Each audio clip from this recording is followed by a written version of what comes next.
Graad 7 wiskunde met juffrou Heidenreich. Ok, nou baie onderwysers sal vra die waarde van 'n getal. Party sal ewen sê die getalwaarde, wat dit dan maklik maak want ek moet 'n getal skryf.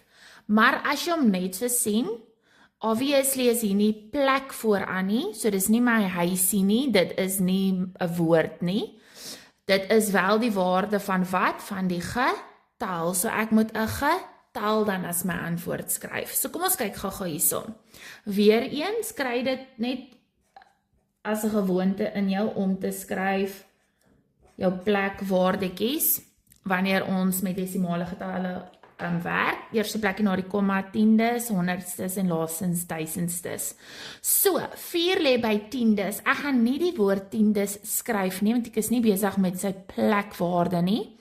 Ek is wel besig met die getalwaarde. So, een van twee goed.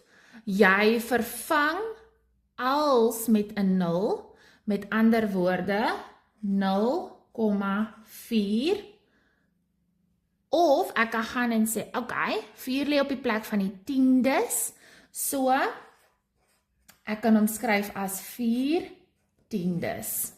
Die antwoord is nie 4 nie. 4 is 'n heelgetal en 4 sal dan nie by 1 lê. Okay, dis belangrik dat jou antwoord nie 'n heelgetal, 'n heel 4 is nie. Okay, kom ons kyk gou-gou hierso. Hy lê hier by die plek van die honderdstes. So, ek kan alles vervang met plekwaardes van 0 en belangrik, hy moet by die plekkie van die honderdstes lê.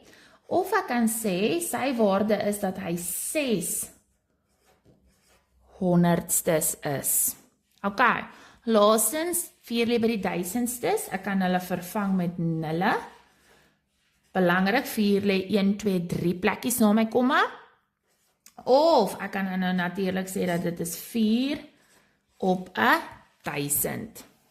Net soos wat ons met heelgetalle dit ook doen, ons skryf die getal self en ons vervang die res van die syfers met 'n 0. Byvoorbeeld, as ons het 1.485.963 en jy moet die waarde van die 4 gee, dan sal ons sê, ok, hy lê nie, hy sê 1 nie 10 nie 100 nie.